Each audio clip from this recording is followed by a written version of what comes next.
Hello दोस्तों, only technical channel में आप सभी का बहुत बहुत स्वागत है। ये वीडियो आपके लिए बहुत ही इम्पोर्टेंट होने वाला है। इस वीडियो के अंदर हम जानेंगे कि क्यों हमारे जो रिटेलर भाई हैं उनको शेयर मार्केट के अंदर बार बार लॉस होता है, कौन कौन से वो रीज़न है, कौन कौन से वो कारण हैं जिनकी वजह से रिटेलर भाई लॉस लेते रहते हैं। और साथ साथ इसी वीडियो के अंदर हम सॉल्यूशन देखेंगे कि कैसे जो हमारा रिटेलर भाई जो अभी तक लॉस में है, जो लगातार नुकसान ले रहा है, उस लॉस को वो प्रॉफिट में कन्वर्ट कर सकता है।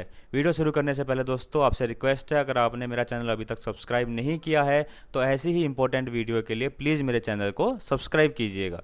तो चलिए दोस्तों वीडियो शुरू करते हैं। सबसे पहले रीजंस देखते हैं कि कौन कौन से कारण हैं जिनकी वजह से हमारा जो रिटेलर भाई है वो लॉस लेता है।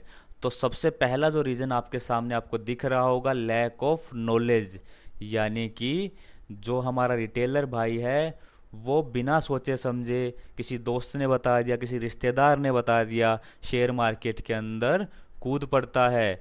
अपने ये जो मेहनत की कमाई, अपनी सेविंग है, वो शेयर मार्केट के अंदर लगा देता है। देखिए दोस्तों, अगर आप गाड़ी खरीदते हैं, फ़ोन खरीदते हैं, तो कोई भी चीज़ जिसके अंदर आप पैसा लगाते हैं उससे पहले आप उसमें रिसर्च ज़रूर करते हैं। लेकिन मार्केट के अंदर हम ऐसा नहीं करते, हम सीधा सीधा किसी के बोलने से पैसा लगा देते हैं। दोस्तों, सबसे मेन कारण जो होता है हमारे लॉस लेने का वो यही होता है कि हम मार्केट के अंदर नॉलेज नहीं लेते हैं और डायरेक्ट मार्केट के अंदर पैसा लगा देते हैं, मार्केट के अंदर कूद जाते हैं। तो नेक्स्ट है हमारा अनरियलिस्टिक गेन, यानी कि हम मार्केट के अंदर अनरियलिस्टिक रिटर्न के लिए आते हैं। क्योंकि हम लोग बहुत सारे यूट्यूबर हैं, बहुत सारे जो टीवी पे आते हैं एक्सपर्ट हैं, उनसे सुनते हैं कि मार्केट के अंदर ये शेयर भाग गया, इसने 100% का रिटर्न दे दिया, 200% का रिटर्न दे दिया।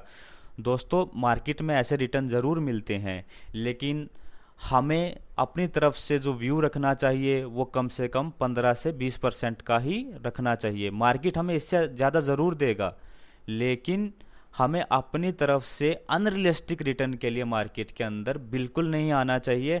अगर हमारा 15 से 20% का रिटर्न आ रहा है तो वो मोर देन एनफ है। अगर मैं इसको रूल ऑफ 72 के हिसाब से देखूं और 18% अगर मैं अपना रिटर्न मानूं तो हमारा जो है 4 साल के अंदर पैसा डबल हो जाएगा। तो अगर हमारा 15 से 20% के आसपास भी रिटर्न है तो वो एक अच्छा रिटर्न है।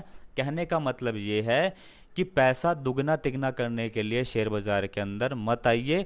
पैसा दुगना तिगना भी होगा, लेकिन अपना जो व्यू है, अपना जो माइंड सेटअप है वो 15 से 20% के रिटर्न के लिए ही रखिएगा। मार्केट आपको उससे ज़्यादा बना के देगा। तीसरा जो रीज़न है, जो बहुत इंपॉर्टेंट रीज़न है जिसकी वजह से हमारे रिटेलर भाई ट्रैप होते हैं, वो इंट्राडे का, फ्यूचर एंड ऑप्शन का और स्पेकुलेटिव ट्रेड का। यानी कि जो स्टार्टिंग में हमारे रिटेलर भाई आते हैं वो इंट्राडे के जाल में फंस जाते हैं। यानी कि इंट्राडे का मतलब होता है कि उसी दिन स्क्वेयर ऑफ करना। जो भी आप ट्रेड करते हैं सेम डे ही आपको स्क्वेयर ऑफ करना पड़ता है। उसके अंदर लीवरेज भी बहुत सारे जो हमारे ब्रोकर हैं, मोस्टली ब्रोकर जो हैं वो लीवरेज देते हैं, जो कि बहुत बहुत ख़तरनाक चीज़ है।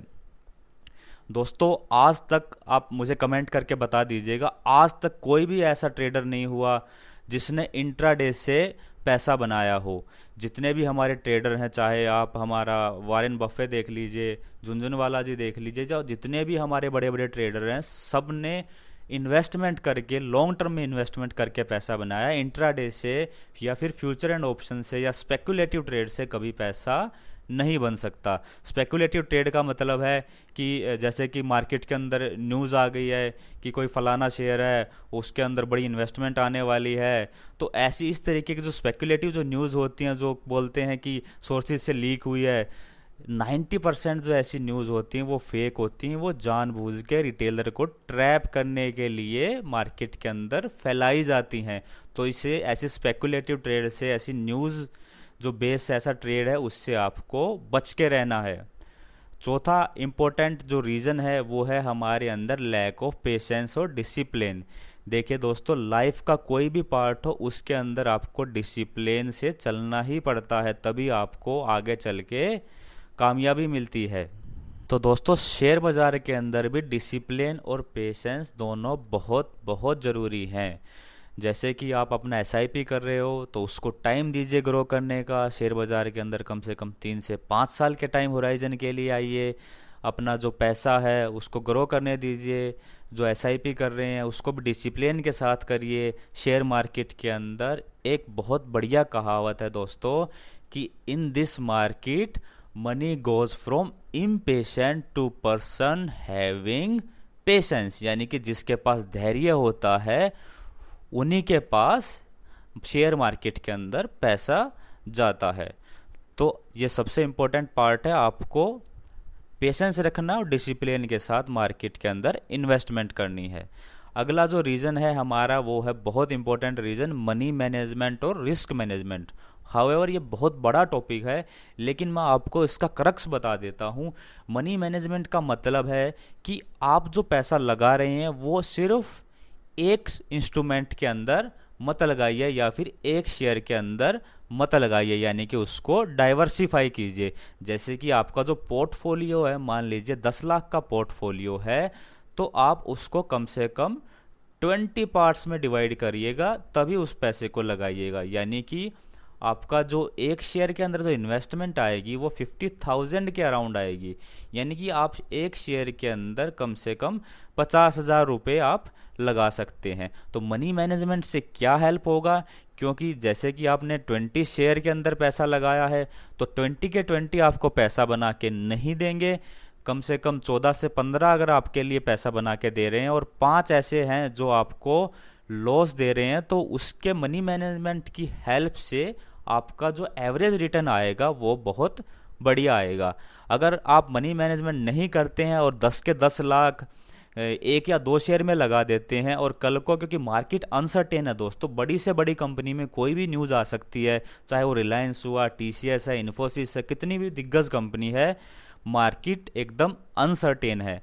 तो उसी अनसर्टेनिटी को माइंड में रखते हुए हमें मनी मैनेजमेंट ज़रूर करना चाहिए। अगर आप किसी सिंगल 1 से 2 शेयर में पैसा लगा दोगे, कल को कोई ख़राब न्यूज़ आ गई तो एकदम से आपका पैसा हाफ भी हो सकता है, क्योंकि जब ख़राब न्यूज़ आती है तो शेयर 40-40, 30-30%, 50-50% तक मार्केट के अंदर गिर जाते हैं। तो मनी मैनेजमेंट बहुत इंपॉर्टेंट, और उसके साथ साथ है रिस्क मैनेजमेंट। रिस्क मैनेजमेंट का मतलब है कि जो भी आप ट्रेड लेते हैं उसके अंदर अपना एक स्टॉप लॉस हमें ज़रूर मेंटेन करके रखना है। ठीक है, चाहे कितनी भी शानदार कंपनी हो, जब मार्केट नीचे जाती है, जब बियर फेज में जाती है, तो कितनी भी अच्छी कंपनी हो वो ज़रूर आपकी गिरती है। तो हमें अपना जो स्टॉप लॉस है वो हमेशा रेडी रखना चाहिए कि मैं इस पर्टिकुलर प्राइस तक अपना पोजीशन बना के रखूँगा, उसके बाद एग्ज़िट कर दूंगा।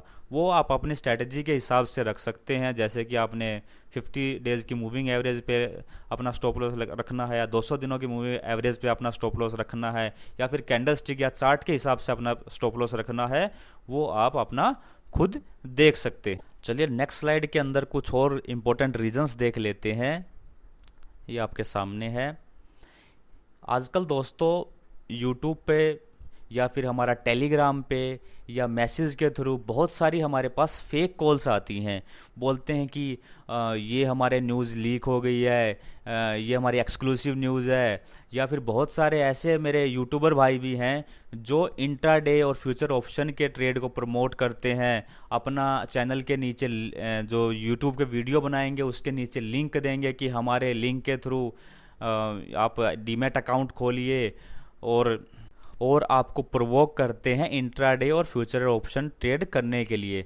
दोस्तों इसमें से मैं पहले भी बता चुका हूं कि 90% जो कॉल होती हैं वो फेक होती हैं, सिर्फ 10% ही लोग जेन्युइन होते हैं। और कोई भी बंदा अगर आपको इंट्राडे और फ्यूचर और ऑप्शन ट्रेड के लिए अगर आपको प्रमोट करे तो समझ लीजिएगा 99% उसका मोटिव गलत है, यानी कि वो आपके प्रॉफिट के लिए नहीं, अपने प्रॉफिट के लिए काम कर रहा है।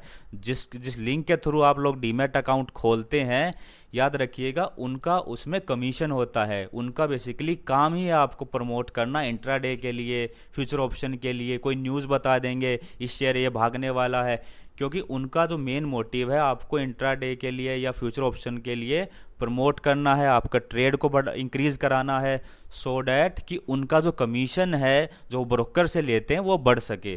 तो ऐसी फेक कॉल से, ऐसे फेक बंदों से आप प्लीज़ दूर रहिएगा।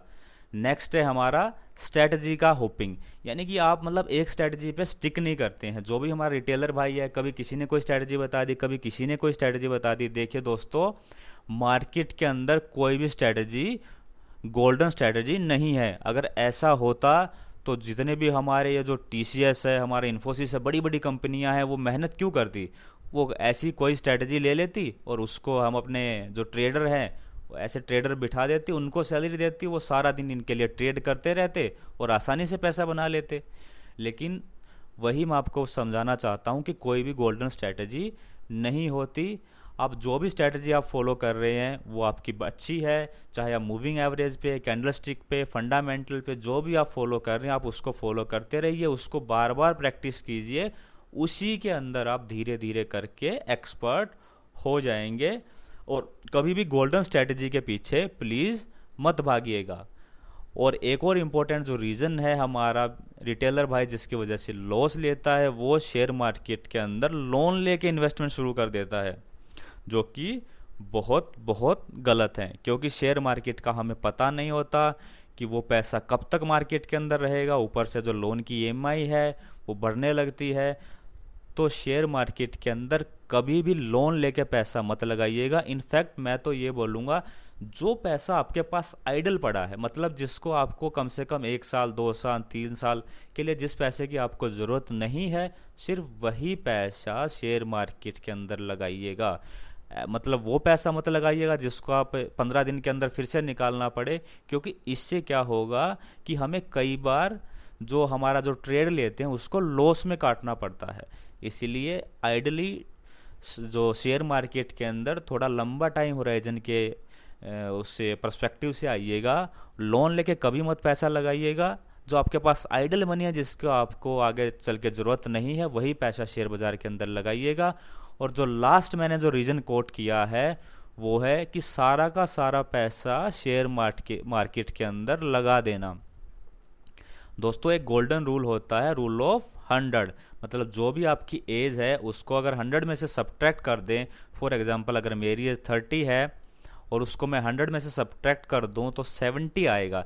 तो मुझे अपनी एज के हिसाब से सिर्फ 70% जो पैसा है वो शेयर मार्केट या इससे जो रिलेटेड जो भी हमारे रिस्की एसेट है उसके अंदर लगाना चाहिए। और 30% जो पैसा बच गया उसको मुझे PPF हुआ, जो कम रिस्की हैं जैसे FD है, RD, ऐसे इंस्ट्रूमेंट में लगाना चाहिए। पूरा का पूरा पैसा कभी भी शेयर बाज़ार में या उससे रिलेटेड जो इंस्ट्रूमेंट है जैसे कि हमारा म्यूचुअल फंड है, डेप्ट के हैं, या डायरेक्ट भी हम लोग शेयर बाज़ार में लगाते हैं, तो उसको एक पर्टिकुलर लिमिट से ज़्यादा हमें नहीं लगाना चाहिए। तो दोस्तों, ये थे हमारे मेन रीजंस जिनकी वजह से जो हमारा रिटेलर भाई या ट्रैप हो जाता है, लगातार उसको लॉस फेस करना पड़ता है मार्केट के अंदर और अल्टीमेटली वो मार्केट से एग्ज़िट हो जाता है।